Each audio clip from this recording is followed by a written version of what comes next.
severity of pain doesn't always equal severity of damage. That's a huge one for me, is understanding. The example I always use is stepping on Lego. You step on Lego, that's like, what's that, 10 out of 10 pain? Like sometimes, depending on what part of the Lego you stand on. Have you done any damage to yourself? Like within 30 seconds, that's going to be settled down after you've rubbed it a little bit. Welcome to the M26Fit Podcast, where we explore the connection between having a strong mind and a strong body. Today's special guest is Brian Seeney, partner at Active Care, physiotherapist, and also known as the NRL Physio, focusing on injury education and analysis. Welcome to the podcast. Good to be here. Very good to be here. Now, mate, I want to start with a little bit of a brief history on you growing up, mate. Yeah, sure. A Queensland boy, born in Redcliffe my dad was a tennis coach and mum stay-at-home mum.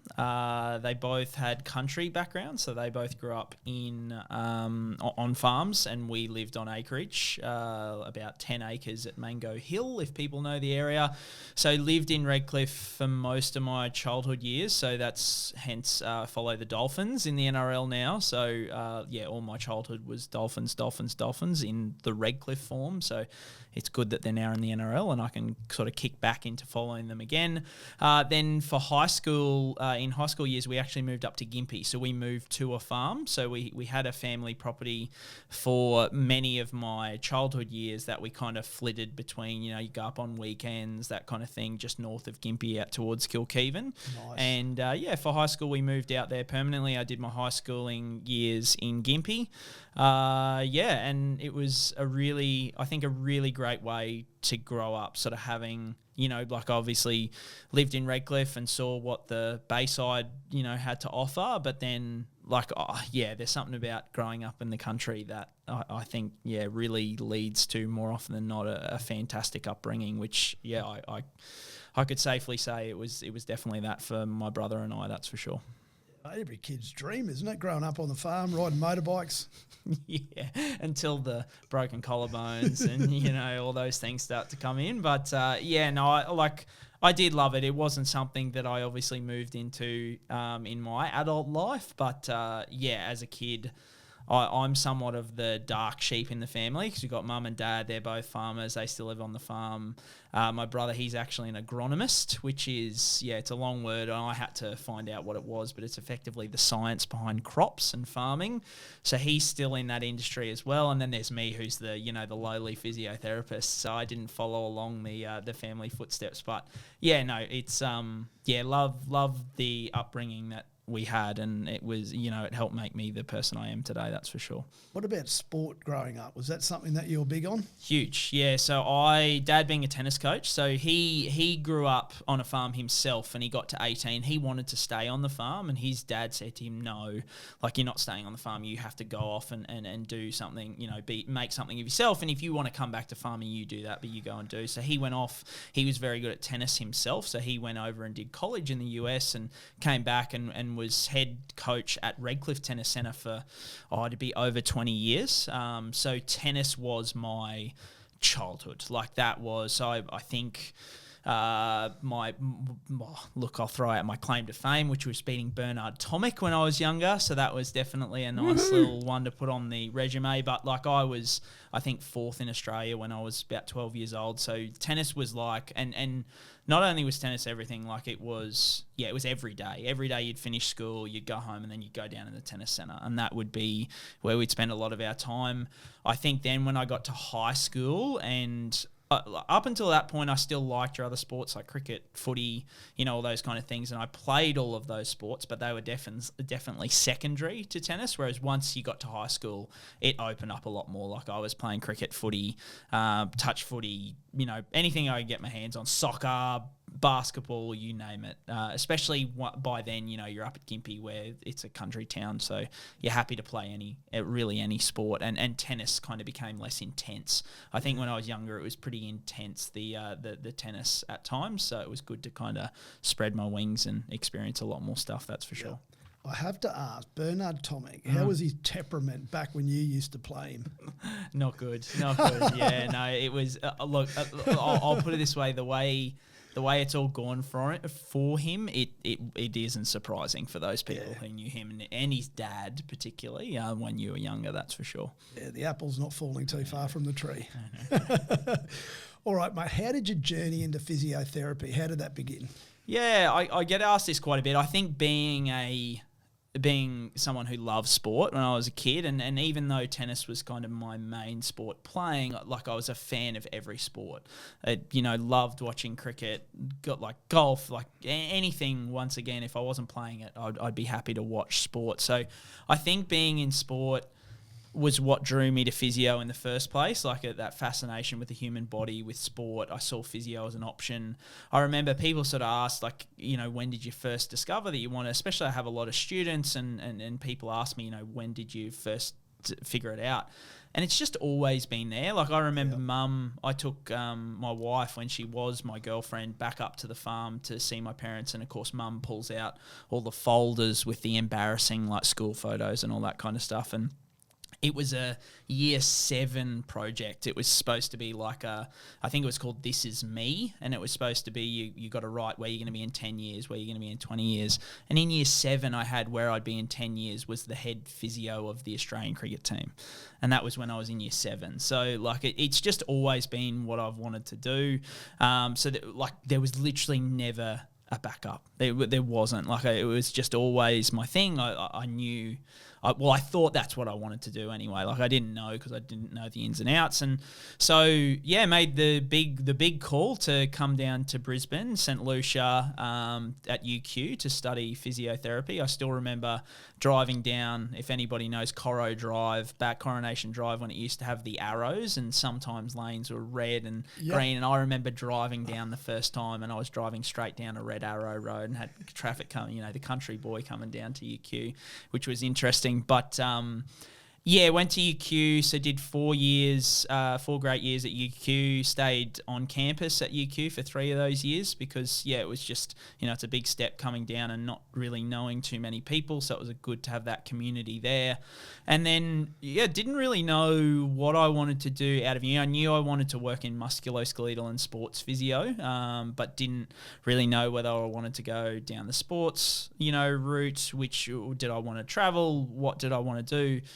And it was one of the first jobs I applied for was at Active Care, and it was perfect because the head physio at the time, I reached out to him, sent my resume, and he said, saw that because I tennis coached, that was something that I did as a part-time job through uni. And he was like, do you want to come over to my house and play tennis as the job interview? And I was like, this sounds pretty good to me, because he was a big tennis nut too. And just ended up taking the job at Active Care at Capalaba, and haven't hated a day there since I started working there. So I've been there, I'm 34 now, so 13, 14 years. Been there for 13, 14 years. Just loved every minute. Like there are hard days, obviously, like any job, but I can safely say I never wake up on a day and kind of dread going in, and get to work with a diverse group of people, which is fantastic. And now I'm a partner there now. The business has grown out of sight, particularly over the last 10 years. We're now at 3 clinics, potentially growing more in the next 12 to 18 months as well. So it's going from strength to strength, and it's really, really good. Really cool. Fantastic. So what sort of patients do you see? That obviously a fairly broad spectrum. You got sports people, you got mum and dads. Just share a couple of stories of some of the type of patients that you see. Yeah, I think that is probably the thing that's kept me there. Like there's not many people, even patients who I talk to, or physios for that matter, who have been at the same gig for 13, 14 years. And like there's an argument you could say it's a bit boring. I've been at the same place for that amount of time, but it's just a really diverse caseload, which is great. You have, I work with high-level athletes. You're dealing with, whether it be footy players, gymnasts, divers, cricketers at the highest level. So they're coming in to see you, but then you also get just those lower backs that have tightened up after a weekend of yard work, or you had one too many on Saturday night and you rolled your ankle, and down to kids as well. Kids who are playing sport. I love working with kids. Like kids were something for me. During my tennis coaching, that was the thing. Like I was always give me a group of 6 to 10-year-olds to sort of teach eye-hand coordination, all that kind of stuff, as opposed to a one-on-one lesson with a 25-year-old. So yeah, like love working with kids, but yeah, it's definitely a diverse group, and it keeps you on your toes and it keeps things interesting. Fantastic, mate. Now, shift gears a little bit. You're widely known as the NRL Physio. Can you tell us a story on how that started and how that led to you becoming a bit of an expert on injury analysis of elite rugby league players?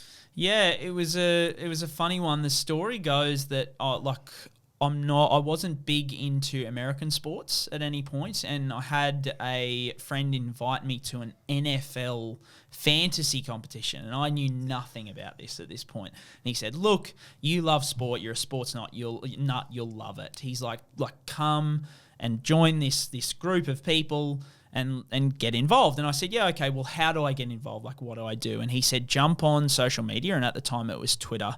And he said, "Follow these accounts about NFL and you'll get to know the sport." And as I kind of immersed myself in that and started learning more and more about it, and often America, like many things compared to Australia, they're a couple of years ahead of us. They're probably a bit ahead of us in a few things. And I was seeing consistently, time and time again, these physios, doctors, athletic trainers, chiropractors, these kind of people just posting relatively simple education content and people just eating it up. They were just loving it. And it was something for me where I sat there and I was like, well, it just doesn't exist in the Australian sporting landscape. It doesn't. And at the NRL at the time was and not at the time, the NRL is my main sort of focus with a lot of sports, I guess, fandom. And so I thought we switched gears a little bit and we said, all right, well, I'll call myself the NRL Physio, and my mate called himself the NRL Magic Sponge after the old, magic sponge that they used to bring out to the field and whop over people's heads. Yep. And we just started talking, and we weren't necessarily posting anything professional at that time, but it was more we moved what we would message each other. So you'd see someone out on the field, and as a physio, you go, "That's an ACL injury for sure." You'd message that to your friend, "Oh, did you see that ACL injury?" We just moved that to social media. So we were like, we would send posts to each other, and what it then gave other people the opportunity is if they searched up, it might be Darren Lockyer, whoever, they search up Darren Lockyer, they see our post. And it just started to grow and grow. And yeah, like I never ever, I just did it for a bit of fun, because even those people who are over in America posting those things, they certainly weren't like, they hadn't given up their day jobs, right? Like, they're not doing social media full time. I'm not even, like, it's still a hobby to me. To be honest with you, it's still to this day, it's grown wildly out of what I ever thought it would be, but it still is just a hobby. I do it for fun. I've got, as we spoke about, I've got the job, and I've got the lovely family at home, which take up more than enough of my time. So social media for me, started off as a hobby. It still is a hobby. It's just a hobby that has grown, wildly out of proportion to what I ever thought it would be. Has there been any standout controversial topics, injuries or players that spring to mind? Yeah, I think the controversy surrounding concussion is the biggest thing these days. Like, concussion is such a hotbed topic. You have to be very, very careful about where you go with concussion these days, because, if you're seen being not conservative enough, you've got certainly medicos sort of jumping down your neck, being like, why aren't you condemning this, or why aren't you saying this? But then if you go too conservative, you've got, fans of the game who are like, oh, game's gone soft, we'll be playing touch footy soon. And so it's finding that balance of, where do I sit on that spectrum? And I find concussion is probably consistently the hardest topic to address, because there's so much emotion behind it, and also there's so much unknown. Because even those people who are the experts in the field, they will tell you that they know less about the concussion than there is to know. They haven't learnt. We've just scratched the surface of what's going on with concussion. So that makes it difficult. So when those controversial things arise and there's a bit of an uproar on social media, how do you tend to deal with that controversy?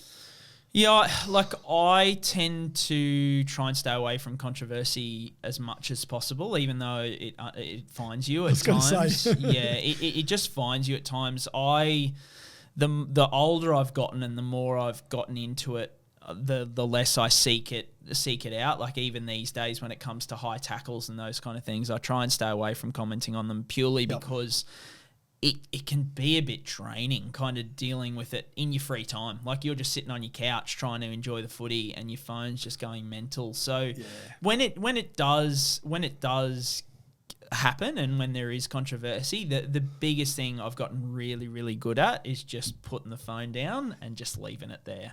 I think that's probably my biggest thing is if ever things start to get pretty crazy, it's just been, and I'm really good at that too in my professional life as well. If I have a really bad day at work, a patient who comes in and gives me a horrible time, or you're having a HR nightmare or something like that, it's just getting home and leaving that at work and being present at home.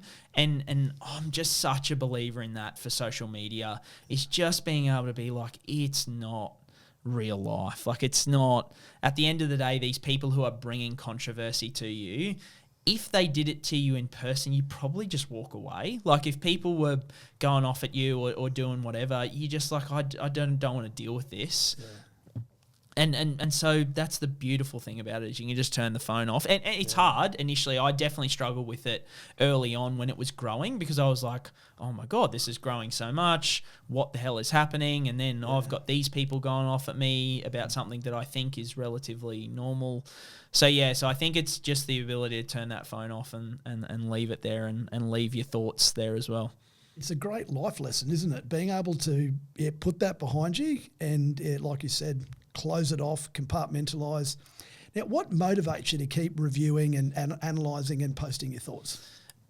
Pure fact that I enjoy it. You enjoy it? Yeah, I'm really, and I think exactly what I said about trying to avoid certain topics even these days, where I think, like without big noting myself, I think I can provide education and I can provide value at times. Yep. There are some topics that I'm like, I'm not going to enjoy conversing with people about that. I'm just not. And so even though I think, I could provide some discourse and maybe some information, education to people about certain topics, these days I'm just like, are you going to enjoy this? Is this going to add to your day? Yes or no? If it is, yep. If it's not, and that tends to be my approach, because as I said, it's not my job. Like I find with social media, it can be like really toxic at times, and there can be a lot of things going on. So the thing that's helped me a lot with staying on the course and still is just prioritizing enjoyment, prioritizing something where I'm like, that's I enjoy, and the big thing I enjoy the most is the like the analysis, the having a look at the video, like what could that be, and educating people on why a bicep tear. Adam Reynolds tore his bicep recently, and everyone's screaming from the rooftops, his season's over, and so providing that, I guess that reassurance to fans, hey, it's not going to be his season over, and these are the reasons why. Because that it's really important to people. I'm a fan at the end of the day. It's all I am. I'm not anything more than, I don't have any authority when it comes to like these kind of injuries or anything like that. At the end of the day, I'm a fan with a little bit more education on these topics, and I know how important these players are and these teams are to people. And so being able to give them, and sometimes it's bad news, mind you, like, sometimes they might say, that knee injury, it could be nothing. And I'm looking at it going, that's a season over for sure. Yep. So you got to be a bit delicate with those situations to not, I guess drive a dagger through people's hearts. But to long-winded answer to your question, but definitely like just prioritizing enjoyment, making sure that it adds something to my life. Have you noticed, over the years you've been doing it, have you noticed any patterns or any common injuries?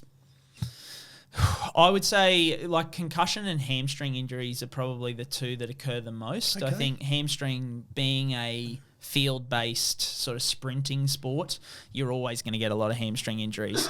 And that could be whether it's rugby league, whether it's soccer, AFL, they all have high hamstring injuries. Concussions are growing and growing too. But I'd say over the years that I've tracked it, the biggest ones that have increased is more like your MCL injuries in your knee, which is ligament in your knee, or your high ankle sprains or your syndesmosis injuries, purely because of the changing tackle techniques and the way, guys are getting bigger and faster and stronger. Like Yes.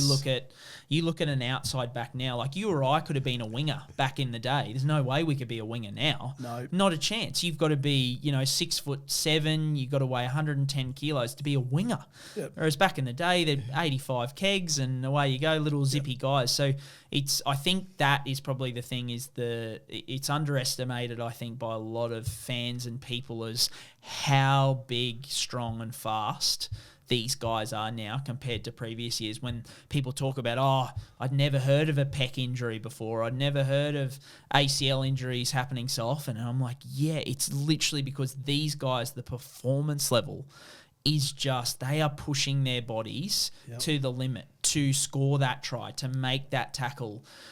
They are really exploring the depths of human ability, and with that comes big injuries too, unfortunately. Let's have a shift to mindset. How important is the patient mindset on their real rehabilitation? And do you recall any standout moments in your career when you've witnessed how certain mental attitudes can actually contribute to that healing process? Yeah, it's huge, huge. Okay. You cannot, I find mindset for me, the patients who consistently show, and not even with healing time. Like healing time, I think overall, there's not a whole lot we can do to speed up healing. There are a few certain things that you can do, healing itself. But in terms of success of rehab, so not having setbacks, not having a prolonged rehab, returning to, and whether it be sport activities earlier, it's having that positive mindset and that determined mindset to get out and do something every day. For athletes, it's pretty easy, and probably what they need is they need that mindset of knowing, hey, I can't push myself too hard too quickly. It's getting them to understand the limits of their ability and be like, look, usually I'm 10 foot tall and bulletproof. At the moment, I'm not quite. So I need to have the self-control to be like, my mindset is, okay, let's just bring it back a little bit. Whereas then for your everyday people, it's okay, maybe for this lower back pain, I've been sitting around for the last 6 months, I've put on 5 kilos, I'm not sleeping well, all of those components, it's having that mindset and that positive outlook of right, if I actually get things moving, you don't have to go and see a physio 3 times a week for 10 weeks to get better from most problems. I couldn't remember the last time I saw a patient 3 times a week for anything more than maybe the week before a grand final or something like that, Yeah. And it's because, more often than not, it falls back on that patient to have that, as you say, that mindset and to do the work, Yeah. So on that, I've heard instances with physios where you'll get a patient coming in going, hey, fix me, and have an expectation that you're going to wheel some wonder move, and does that happen? All the time, and they are it's the toughest demographic to treat, to be honest. And I think social media has probably done us a little bit of disservice there, in that you get a lot of gurus on social media who are pushing this is the only thing that's going to fix your problem, or I have miracle healing hands, and these kind of things. And it's something that you can't often, depending on the patient, you can't often break it down with them straight there and then. You've got someone who comes in and their expectation is, you are going to put your hands on me and you're going to fix all of my problems. Yep. If they are steadfast in that, it's going to take you a little bit of time. So you might have to start out, giving in to their wants and needs and being like, okay, we're going to do some soft tissue release and some things today, and we're going to help loosen things up.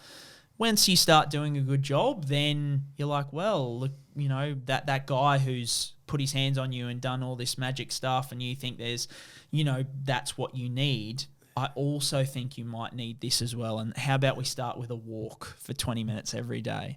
Or how about we start with, some mobility exercises down on the carpet with the kids? Helping them build some momentum. Exactly. And it's changing because more often than not, these, particularly these aches and pains, I think in that kind of demographic, very rarely you get an athlete come in and being like, you need to fix me. They're often probably already active enough to know that they're going to need to do some stuff to kind of help. But it's definitely more in that, probably more the sedentary side of things where people aren't active enough. And more often than not, the pain has come around because of that. Because and it does go both ways in that sometimes pain stops people from being active. So you have to try and find ways to allow them to be active without that pain. But yeah, like I certainly find that more often than not, that patient load is very difficult. It takes some time because you need to try and get them to come around to the fact that you shouldn't need to go to physio once a week for the rest of your life for me to fix you, right? Like there should be ways, and there are ways that you can put things in place in your life that not only can help you fix the problem that you currently deal with, but prevent problems into the future as well. Is there a risk of some of the patients that undergo long rehabilitations to suffer from mental health issues? And have you found any hacks on how you can help those guys get through that while they're sitting on the sidelines? Yeah, huge. It's like for me, the mental side of things, the best way I put it, like I run our education and sort of mentorship programs at Active Care with the younger physios and sort of running them through that. And the big thing I advocate for is professional development. So going out, like not just hearing from me, I'm just one voice, go out and, do some courses. And from my perspective, I've been doing this 14 years. And I reckon for the first probably 7 or 8 years, I did a lot of like going and seeing a shoulder course or an ACL course or something physical, hands-on. The last 4 or 5 years, it's all been mental pain. So the way the brain deals with pain, the way that stress, emotion, past experiences can really affect people with pain and chronic pain too. And so that, like going into depression, I see it all the time. In terms of management strategies, my thing that I really, really focus on is let's amplify what you can do rather than what you can't do. I think focusing on the negatives, yes. Trying to stay away from when they first walk in the door being like, hey, how's your pain been this week? Tell me about your pain. What's your pain been like? Because if you are just zeroing in on the pain, that person then leaves that session and all they're thinking about all week is that pain. Let's think about what can you do. Hey, how did you go hanging the clothes up this week? How did you go going for a run walk with 30 seconds on, 30 seconds off? Did you handle that a little bit easier? Focusing on what you can do rather than what you can't do. And then probably the other one that I really like people to wrap their heads around is severity of pain doesn't always equal severity of damage. That's a huge one for me, is understanding. The example I always use is stepping on Lego. You step on Lego, that's like, what's that, 10 out of 10 pain? Like sometimes, depending on what part of the Lego you stand on. Have you done any damage to yourself? Like within 30 seconds, that's going to be settled down after you've rubbed it a little bit. But it's not, and that exists for things like back pain. You can be in 10 out of 10 pain and people think, my disc has exploded, I've fractured my back, and like my nerves been, whatever it may be, they've got in their head because they're like, I am in excruciating pain. I'm in so much pain. There is no way. And I've had it myself. I've got a disc issue in my back, which has caused absolutely rank pain for me at different times. And even knowing what I know, I've still had to call up a friend who's like a physio and be like, mate, I just need you to tell me that pain doesn't equal damage. I need you, because even though I'm thinking it in my head, I need you to ask me all the relevant questions and make sure, because it's hard when you're in that amount of pain. But that's a big thing that I get across to patients is certainly being like, there are some cases where, yep, you've got significant damage and that's equivalent to your pain. But there are so many circumstances where severity of pain doesn't correlate with the severity of damage. And if you can get your head around that, it helps you not stress about it as much, because stress makes pain worse. Yeah. Speaking of stress and also the power of the mind, I've heard of instances, I'd be intrigued for you to collaborate that or not, is you've got, like I had a friend of mine, he had some really bad neck issues. And so he's gone off to the physio, and as it turned out, he had nothing to do with any physicality. It was actually stress that he'd had a really, really bad week. Is that true? See it all the time. Probably, I use the times of the year as tax time and right before Christmas. Oh, really? Yeah, tax time and right before Christmas, you can almost set your clock to it that I'll get numerous people who come in, I've got this neck pain, I've got these headaches, I don't really know why, but it just popped up out of nowhere. And anyway, you start treatment, talking to them, how's your week been? Oh my God, money's really low at the moment, or I've got this family member coming over for Christmas and I hate dealing with them, There times of the year. Another one is exam time for students. Like, we see a lot of students come in there. I always tell the story, probably the time I realised it the most, I wasn't that far into my physio profession, and I had this lady come in and similar sort of thing. Like, she came in and said, I've got this neck pain, I haven't done anything different, I've just been going to the gym like I normally do. And sort of getting to talk to her, and I reckon I put my hands on her for 10 seconds just to check her neck and shoulders and see how it's feeling, and she just started bursting into tears. And so I sat her up and, is everything okay? And we spent 45 minutes. She told me about how her husband had passed away 2 weeks ago. She wasn't talking to her son. Her dog had run away. There were all these things. And we spoke for 45 minutes. I didn't lay a hand on her for the rest of the session. And at the end, I said, we got to 45 minutes. I barely got in a word in. I was just, the listening shoulder for her at that point in time. And I said, look, I'm so sorry. We're a bit out of time. Can we get you in, in the next couple of days, and we'll try and do some more? And she goes, I just feel so much better. My neck feels so much better. And she rang me the next day and was like, I feel like 90% better. So, and there's your perfect example of, and that's the power of the mind. It's that manifestation of stress and how that manifests as physical pain. And it shows you that even, once again, she didn't have damage. She had significant tightness in her neck and shoulders, significant pain she was feeling.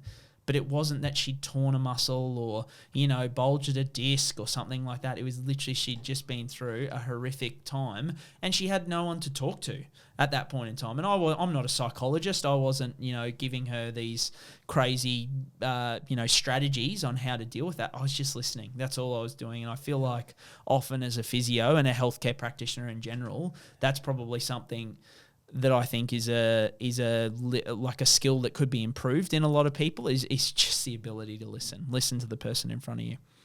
All right, resilience, mental fortitude, we hear a lot of. Can you share an example from your life or a life of a patient where you've just seen a really good example of that?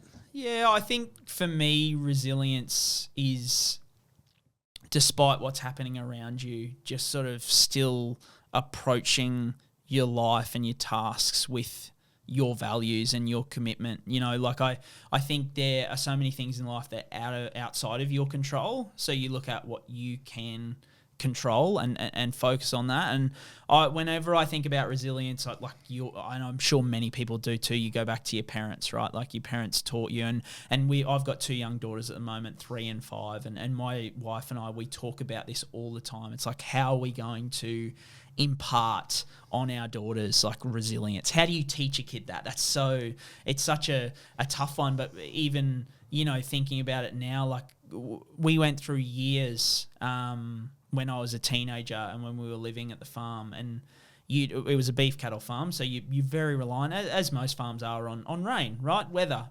It's completely out of your control. There's nothing you can do to make that better or worse.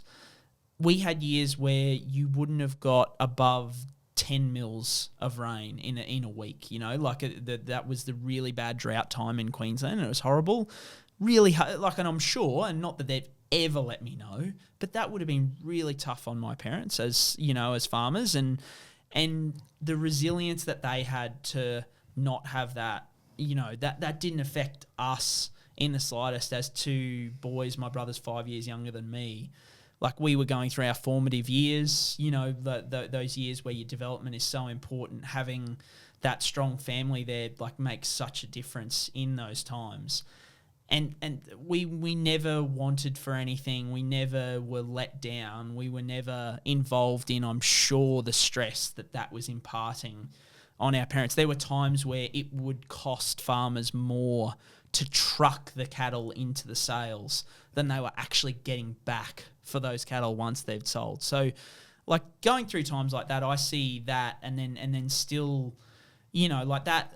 I certainly haven't faced any hardships as significant as that since becoming a parent, but that's something that I would definitely, I wouldn't shy away from letting my kids know that, you know, like, life is hard and it's something that we're working through at the moment. But I certainly would never want them to think that, you know, it's affecting my relationship with them, or, you know, the way that I approach life and I approach the way that I do things, because that stuff is out of your control. That's not something that you can take charge of. You can do your best in your things. And once again, in flipping it back to patients, I always try and, it goes back to that focus on what we can do, not what we can't do. It's like, what can you control? What can you do?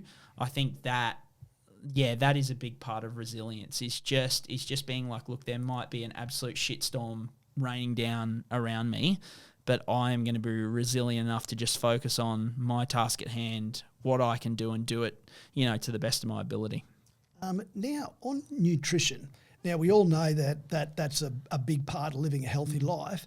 Is there any science in particular and some examples that you might be able to share on the importance of nutrition as part of injury rehabilitation? Yeah, it's huge. It's absolutely huge, especially, you know, these days with, like, I think as a whole, the world, but particularly Australia, you know, is heading more down that. You see our obesity rates increasing, our activity rates decreasing. This is a common thread over the last decade, and hopefully, you know, it starts to reverse at some point soon. But it is consistent that, for example, some of the best research coming out at the moment on knee osteoarthritis, which a lot of people think, like, if you're a runner, you can't run with knee osteoarthritis because it's this, people think bone on bone, my cartilage is worn away, I can't run on it, I can't have that mechanical impact on it because I've got no cartilage, I've got bone on bone. All of the research at the moment is starting to point towards what's the inflammatory state of your body at the moment. Like, what is your system? And part of that is diet. Are you shoving these inflammatory, in inverted commas, I'm not a dietitian by any means, but these inflammatory foods into your system? What are you feeding into your system that allows it? Because what they're finding is that bodybuilders, you know, like people who are putting the massive amounts of mechanical load through their body, they don't have a higher rate of osteoarthritis in their knees than regular people, right? Now, this is a group of people who put more load through their bodies than anybody else. They don't have higher rates, and that takes it away from that mechanical thing. And it's like, how are you treating your body? Now, granted, some bodybuilders are probably treating their body pretty horribly with some illicit substances and those kind of things. But just, yeah, to your point about diet, it's just so influential. And I think we're only, once again, scratching the surface about, there's a lot of research sort of moving in that space at the moment in terms of how it affects, you know, things like osteoarthritis, but even muscle strains, those kind of things. Your body needs the correct fuel to heal. Speaking of inflammation, what about alcohol? Now I got you started. Oh yeah, we could do a whole podcast on that. But yeah, like, the thing that frustrates me the most, and we can talk about from a professional standpoint, because like in Australian society, definitely drinking is, you know, it's part of our societal, you know, up makeup, but certainly at that professional sport level, I think, and sport and professional sport level, you play your game on the Saturday night and then you go out on the piss afterwards, right? Like, that's what you do. Sorry if we're not allowed swearing on this on the podcast, but yeah, like, that's what they do. They go out in the beers, and to see, it's really frustrating to see guys, particularly at the peaks of their powers, guys and girls, going out when they're injured and those kind of things and putting alcohol into their system, because like by definition, alcohol is an inflammatory. It's an inflammatory agent for your body. So there's a reason that clubs have drinking bans on athletes who are in their rehab groups, because it literally causes inflammation to the system, and then the system's not designed to deal with the injury as well. Back on social media now, when you touched on it, you've got this way of managing your account where you just ignore your phone. Is that a similar strategy you use when you got to deal with the haters? Yeah, thankfully, I think I probably, now that it's grown to the point it is, I think you're always going to get people who don't like what you do. I think back in the early days, it was small enough that people just saw that, it was for what it was, and it's for education and, just helping people understand things. Whereas now, when you've got that many people with eyeballs on you, you're always going to have somebody who's got a problem with it. My biggest mantra, which I've only come around to recently, is like, blocking is not that big a deal. I think people view on social media as like, you can't block people, or if you block me, that's a really big thing. And I had a few bigger, I guess, names in and around sport block me early on in the piece, and I was like, what the hell? Like, what? Like, why would you do that kind of thing?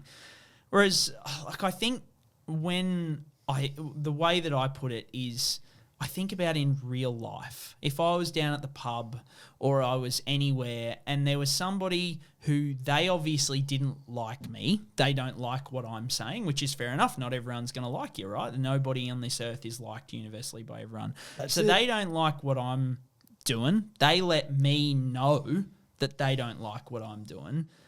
I wouldn't then try and hang around with that person. I don't think there's many people who would, because you're like, well, look, you don't like what I'm doing. You've told me about it. I'm like, okay, fair enough. I'll move along. I'll go somewhere else. And for me, blocking is it's such an awesome thing on social media for people who obviously don't like what you're doing. No matter if you've got, like a small account with 2 followers or a massive account with millions of followers, right? Like, blocking, I just think in society, in real life, it's not something we would do. We wouldn't sit there, and people wouldn't think it's a big deal if you didn't want to converse with people who actively didn't like the way you went about things. I think we'd understand that from anybody in real life. And so social media is no different. I talk about like my kids, and I talk to a lot of parents who say they find it really hard with bullying these days, because back in our day, right, if you got bullied at school, okay, you got bullied from 9 o'clock till 3 o'clock, but then you came home and you had respite, right? That bully didn't have access to you until 9 o'clock the next day. Whereas now with kids, they still have access. Like, they've got Messenger and they've got Snapchat and they've got all these things.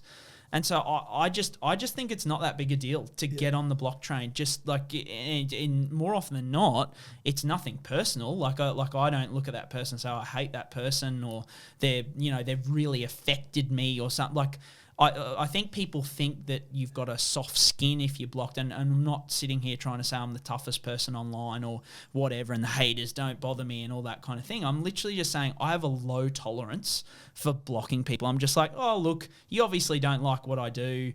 I'm not going to try and convince you otherwise. You either appreciate, and enjoy what we do on social media, or you don't. And yeah, I just think having a low tolerance for blocking people and understanding that it's not that massive a deal to walk away from somebody who isn't appreciating what you're doing. Mate, I reckon that is great advice. Now, I'm keen to hear your professional opinion on the benefits of consistently stretching, doing mobility and agility work in preventing or at least reducing the risk of injury. Yeah, huge. Like, you've almost hit all the nails on the head there in those elements. I think agility is a massive thing. If we go to like athletes, for example, there is such a focus on strength and power these days, right? We're looking at Marty Tapau at the Broncos, who just deadlifts an insane amount. I think he's 20 or 30 kilos off the Australian record for his weight limit, right? So strength and power in athletes these days is often not an issue. But it's that agility, it's that dynamic stability that struggles to keep up sometimes. We've got a lot of, and we see it probably quite a bit in female sport. We know that females are up to 8 times more likely to suffer ACL injuries than males are. And part of that is that they haven't had the agility, the dynamic stability, that kind of training through a lifetime of playing that sport. Because when you're young, if you're a footy player, I mean, it's changing a little bit now because I'm getting a lot of high schoolers who are going to the gym pretty heavily. But back when I was a kid, and even like people maybe a little bit younger than me, you weren't going to the gym to smash weights all day. You were out on the footy field, running around, doing agility, dynamic stability, like all of these things was the massive focus. So your agility and dynamic stability was trained enough to keep up with your strength and the size of your body. Whereas sometimes now the body almost gets too big and strong and powerful. So you need to up that agility and stability. And there's a lot of evidence for that. There's these programs out there now called ACL injury prevention programs, which are literally hopping, landing, dynamic falling, learning how to fall. These kind of things are so important. And then in terms of like stretching and mobility and these kind of things, if you go the other end of the spectrum, for everyday people, as a general rule, everyday people, we don't move enough. It's that simple. We just don't, as a society. There's a lot of sitting in our lives these days, and our bodies, by and large, they weren't designed for prolonged sitting. They were designed to move around at least a little bit, or designed to move around more than we currently are. And that's not saying that sitting is bad, because sitting inherently, like, I think anything, too much of anything can be detrimental. But I just think the balance has probably gone a little bit away from movement and more towards stationary. And so like the benefits behind mobility for everyday people, I know people get sick of hearing get up and move and those kind of things, but it's true. It's so true. Just motion is lotion, baby. That's what I always say. Absolutely. A minimum of 26 minutes a day. That's exactly right. Go for a 26-minute walk. I like it. 100%. Now, this kind of leads into my next question a little bit, what you just said. So any tips or tricks that you could give the average punter out there to reduce their risk of injury when they're exercising or playing sport? I know we just joked about it, but 26 minutes of movement every day. I just think that's so important. I think it's really hard and you talk about two different subsets. So if we talk about everyday people, it's really hard if you sit at the computer desk all week, you come home, you sit on the couch, you watch TV all night, and then you go out on the weekend and you try and play a 90-minute game of soccer. Like, your injury risk is going to be quite high in that kind of situation. And really? Shocking. You'd be surprised at the number of people who come in, and that is shocking information. But I think that my best advice to people is you don't have to go to the gym every day. It's not we're not sitting here. And also, even talking about rehab exercises, I got the rule of 2 with my rehab programs for most of my patients. Unless they really, really want a whole bunch of exercises, I'm giving you 2 exercises. And they are the 2 most important exercises, and you just do them. You just focus on those. And it might only be 5-10 minutes a day where you get down and you do some mobility stuff, or you do some strength work, or some stability work, or some Pilates style, yoga style exercises. But let's just get you moving. Let's just get something changing, because the way that injury occurs more often than not is going from nothing to something, and then your body not being able to deal with that increase. On the athletic standpoint, I think, we just covered it. I think it's trying to balance out your training to make sure that you're not going too heavy on one component and missing out on others. Fantastic advice. Now we're into the quick fire questions, mate. You ready? Ready. Most used app on your phone? Ooh, I would say, well, it's X now, but Twitter is probably my most used social media app, or I do a fair bit of video editing for the educational videos that I do. So it's called VLLO. So it would be one of those two, I reckon. You're an early bird or a night owl? Oh, night owl. Yeah, no, big time night owl. I like my whole house is asleep by 9:30, 10 o'clock, and I'm still up till 11:45 most nights. I get most of my stuff done after everybody's asleep. What scares you? Ooh, like harm to my family. I reckon that's probably my biggest fear. I would, if you had asked me 10 years ago, I would have said the dark or something like that. But no, like these days, the thing that worries me the most is harm, particularly to my two girls, my two daughters, but my wife, my parents, my brother. Just like I think harm to the family is a big one, because we're at a point in our lives where family is just flourishing and really, really fantastic at the moment. So I don't want to lose that. Smartest person you've sat in a room with? So I it's a bit of a left field answer, but it's actually someone who I know and I'm good friends with. So I'll make sure to send him this podcast so he knows that I've given him a big rap. But his name's Sam Maxwell. Now, the reason I say him is because he is literally, he is someone who, look, I was one of the college kids at uni, right? Like, we were the ragtag bundle. We rolled in our flannel shirts, and we're never the smartest kids. We never got the straight grades. He was sitting right next to us the entire time, and he was getting 100 out of 100. Like, he was, and so he's gone on, he was a physio, realised he was too smart for physio, and he's gone on to become a rheumatologist down in one of the big hospitals in Melbourne. So he's now Dr. Sam. He is not only I think academically, but like street smarts and even emotional intelligence. It'd have to be Dr. Sam, I reckon. Right, your worst vice? Oh, my phone. Yeah, my phone. I think that's my wife would kill me if I didn't say my phone, so I'm going to say my phone. Your greatest strength? Greatest strength, or I think just my ability to have fun in life. Like I definitely approach. I had a close mate of mine pass away a few years ago, and that kind of reaffirmed my thing of like, life's short. Like, let's just enjoy it while we're here. Right. One thing you can't live without, not your phone. Not my phone. No, it's not. It's not my phone. I could live without my phone. Okay, my pillow, which sounds a bit weird, but like, I think since becoming a parent, like, you value sleep so much, right? Like, that's so good. But I just have this. I found this pillow, and it it's one of those orthopedic things, and it contours to your neck. And anytime I stay anywhere else without that pillow, like, I go to hotel rooms and stay away with my wife or whatever, and I'm like, nah, I had a crap sleep because I didn't have that pillow. That pillow is so that would be the thing I'd take with me. An item from your bucket list? The pyramids, I think, is something. I think every time I mention it to my wife these days, we go on Google and look up Egypt and see all the tumultuous stuff going on over there and think, oh, it's probably a while away. But yeah, I've always wanted to see the pyramids. Your favourite saying?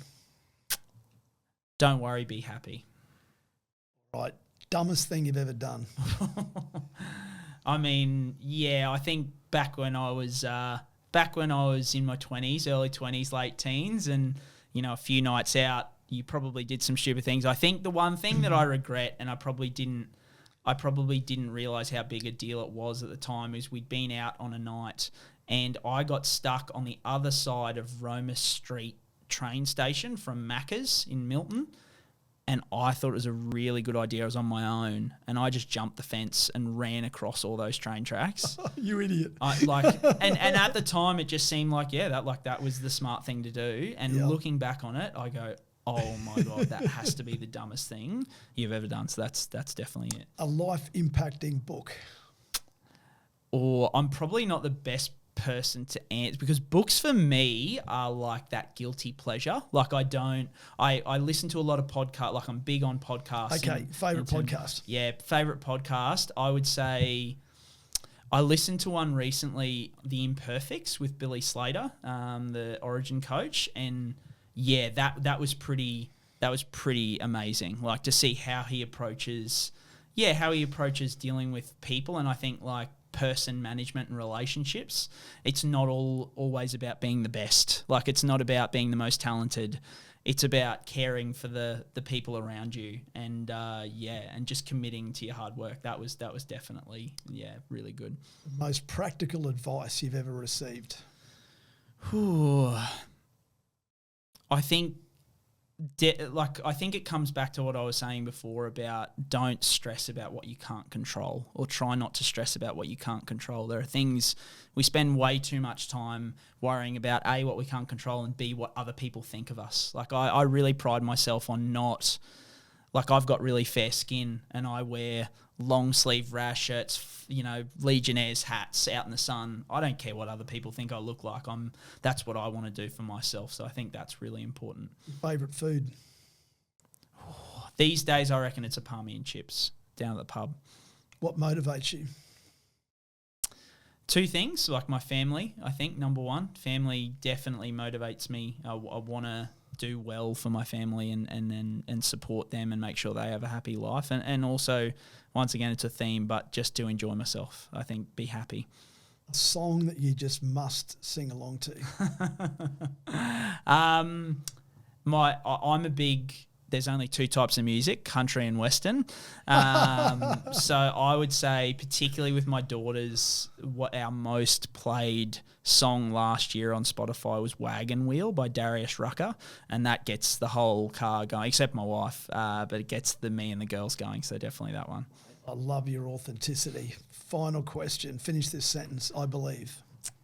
I believe everyone should take that chance. I think if there's something that you're on the fence about, if you're not quite sure, should I do this? Should I do that? Like, what feels right to you? Take that chance. I know sometimes it won't come off, but the things that you live with are regrets. Regrets not doing things. I think there's always, it's always worth taking that chance. Great way to finish. Great advice. Been awesome. Thank you. Love it. Thanks for having me on. Now, if you've enjoyed this episode, we have a small favour to ask. Please take a moment to subscribe, review, and share this podcast with someone you think will appreciate it. Your support helps us reach more listeners, and we can continue delivering content that educates, inspires, and empowers you. Don't forget to follow us on social media to stay in the loop with all our latest news. 2024 is going to be a huge year, and we'll continue running our weekly Friday morning kayaking sessions on the beautiful Brisbane River, along with plenty more thrilling adventures, exciting activities and challenges are planned. We'd love for you to join us and be part of our growing community. Remember, success is all about consistency, and by investing 26 minutes exercising both your mind and your body every day, you too can become the strongest, fittest and healthiest version of you. So stay tuned and stay active.